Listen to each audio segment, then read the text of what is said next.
Calm your mind with chakra-based meditation music. Saregama Karwa Wellness.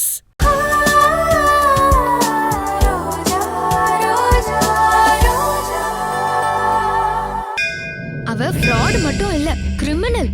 அதெல்லாம் போக போக உனக்கே தெரியும். அவளால தான் நம்ம வீட்ல அவ்ளோ பிரச்சனை. பாட்டிய தூண்டி விட்டு அர்ஜுன் சருக்கும் எனக்கும் எதிரா எல்லாரையும் பேச வச்சிட்டா. எங்க 2 பேர்கிட்டயும் யாரும் பேசக்கூடாதுன்னு மாமா சொல்லிட்டாரு. எதுக்குக்கா? அஸ்வின் அனு கல்யாணம் நடக்க கூடாதுன்னு நாங்க தானே அவங்களுக்கு எதிரா இருக்கோம். அதனாலதான் நீ ஒவ்வொரு வாரமும் இந்த கோயிலுக்கு வந்து விளக்கேத்தி வை. கடவுள் உன் வாழ்க்கையில விளக்கேத்தி வைப்பாரு, சரியா? நீங்களும் ஒவ்வொரு வாரமும் வந்து விளக்கேத்தி வைப்பீங்களாக்கா?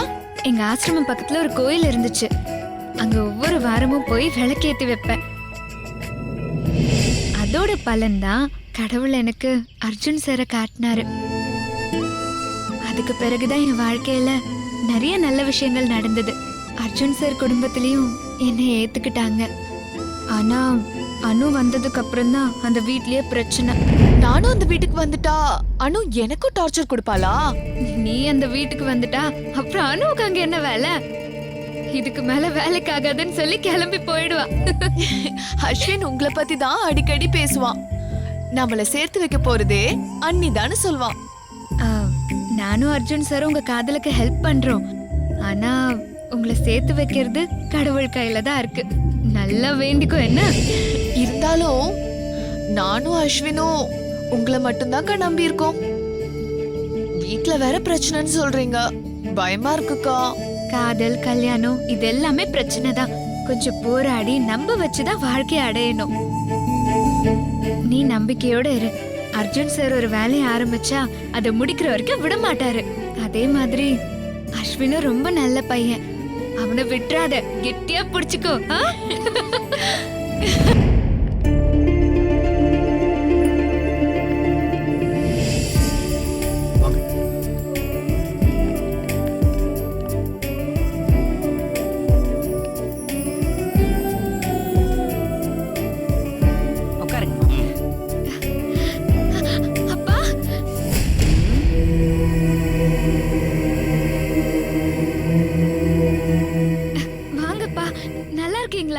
வேணா ரோஜா, இனிமே அப்படி என்ன கூப்பிடாத.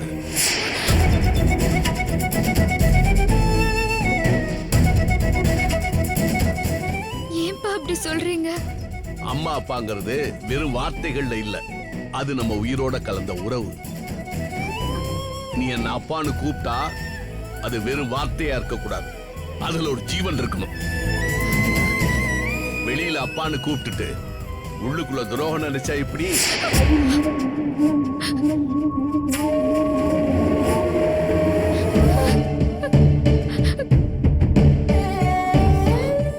இந்த வீடியோ உங்களுக்கு பிடிச்சிருந்தா லைக் பண்ணுங்க, கமெண்ட் பண்ணுங்க, ஷேர் பண்ணுங்க. மறக்காம சரிகமா டிவி ஷோஸ் தமிழுக்கு சப்ஸ்கிரைப் பண்ணுங்க.